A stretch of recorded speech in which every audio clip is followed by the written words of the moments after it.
Roger and James here from the DisKingdom Podcast. In this episode, we're going to be talking about Star Wars Forces of Destiny, which is sort of Disney's and Star Wars' appeal to a younger audience. Primarily, I think they are going for female for this one.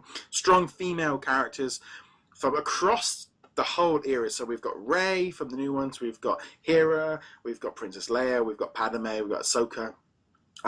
Some really kind of cool artwork, very simplistic, but also very just works well. And they've got comic books. They've also got dolls, YouTube action shorts, figures, YouTube shorts. They're even on things like all those shorts are on things like Disney Live, the streaming platform over here. And it's kind of right across the board. It's going thing. We don't really know necessarily how well everything's selling and if it's working or not. And sometimes you might not necessarily know if what's working might help go forward to something else, which I think is what they're aiming at. But I've read through about three or four of the comic books. Probably the first one comes.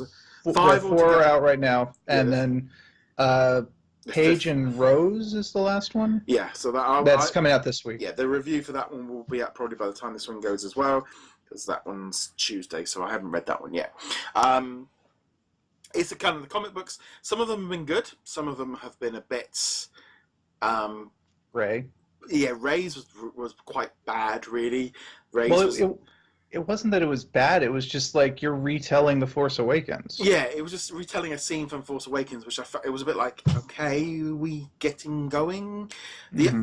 Whereas like the last one I read with Ahsoka and Padme, all new story, dealing with their own villain. That was good. I thought that was a really cool story. Hera had she had a good story where she was dealing with some rebels and getting them food, and that was for what it is, their one-shot stuff. I think it's good. I would have liked them to maybe spread this out instead of going week to week. Maybe have gone month to month to let this grow a little bit as a regular series. I mean, they're kind of tying it up a little bit with the Star Wars Adventures comic book, which kind of falls under the same category. But it's even called Star Wars Adventures Forces of Destiny blankety blank. So yeah. I suspect this is a common comics strategy, is to kind of throw it all out at once, see if there's a market for it, and then go after it next and say, oh, they sold pretty well, let's go ahead and give it a monthly title, which maybe follows the adventure style of half of the issue is dedicated to Hera, half of the issue is dedicated to Princess Leia, whatever. Because that's kind of how the Star Wars Adventures goes, because they have like two stories. I think like the animated shorts, the dolls, they're very big. They are they're very big. They're very big. I think they're about $20-$30. They've got. I think they've even had like Chewbacca and a few males in there, but they're primarily, they are aimed at female audience. But boys want them, they can play with them as well. There's no reason why not. I think especially some of the ones like Ahsoka, I think looks pretty cool and nice big figure to play with. And my friend really wants a Sabine one. Yeah, she really wants a Sabine one. There is one issue I do have with this series, and that is timeline. I think this is so confusing. The timeline's so weird. It's very confusing. And I'm reading it going, I know what's going on. How is a 7-year-old supposed to know what that Padme is Leia's mum and Rey could be her grandmother? Like, hey, what's going on here? They obviously, the remit is to try and get them into just broad general time frames rather than putting them in specific spots. Yeah. But there's definitely that kind of maybe you might be going a little deeper than you think you are with some of these stories. Yeah, I mean, I was reading one of the Star Wars adventure books, and like I went from an Anakin Skywalker story to a Rose story. I'm like, whoa. It was like, it's a little disconnect. Yeah, so that's my one issue with that, and I do wonder if, like, when you've got a Padme, and you're going to have kids playing with Padme and Rey, and it's like...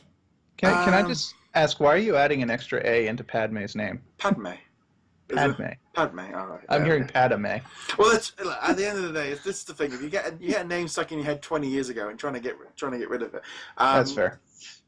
Queen Amidala, there we go. Amidala. Natalie Portman. Yeah. It's that kind of. I love that they have done this now. I actually sort of sit there and kind of go, this is great. This is such a good series. It's such a good focus. because Star Wars has been so male-dominated for so long. I mean, people argue with Rey and all the rest of it, and it's too strong. I don't care about any of that. I really don't. It doesn't interest me at all. It's like, if you're a good character, I don't care what race, religion, female, male, whatever. I don't care. As long as it's a good story and it's a good character, that's all that matters. So I just think this is aimed at younger audience. And this is what Star Wars should be fun. It's that kind of Saturday morning feeling to it. Yeah, absolutely. You know what? It's actually a really good thing that they are pitching this towards a younger audience, and specifically a younger girl audience. That Star Wars is such a big property that everyone should get to enjoy it. Yeah. And the fact that they're publishing Forces of Destiny as young girl centric in no way takes away from all the other Star Wars comics coming out. Doesn't take away from the original series. It doesn't take away from Kylo or Han Solo or any of these guys. So I understand why people are complaining, and it's a stupid reason why people are complaining. Yeah. Let's just leave it at that. Neither of us are in either of the target categories for this. Neither of us are young. Neither of us are girls. I enjoy the stories. I mean, I'm assuming you're not a girl. I've never. No, I was more thinking old. Oh no, we're both definitely outside of the target age range for this. But yeah, I enjoy the Forces of Destiny, and I got to say this. This is a bit of a little non sequitur, but still, the Forces of Destiny have canonized the idea that the Ewoks ate the stormtroopers on Endor. So. They don't actually do it in the cartoon. I don't know if you've seen this short, but there's one of the most recent shorts is Hera and Princess Leia on Endor after the battle, and they're chastising the Ewoks for carting off the stormtroopers like on the little spit, and then the Ewok clubs the stormtrooper in the head. And I'm just like, this is aimed at little girls, and they're going to eat the stormtroopers. Yeah, well, Guys, just because it's aimed at little girls does not mean that there aren't some really weird things going on in this. Yeah, well, come on, we grew up with those Ewok movies. Oh, I try to forget that part.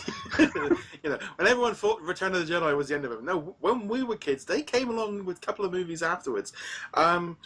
It's that, again, but that was, there's this whole thing, I think was it the thing with How I Met Your Mother, if you like Ewoks or not, of how old you are. And it was like, being I think I was 3 when Return of the Jedi came out. I was like 5 by the time it came out on video and all that.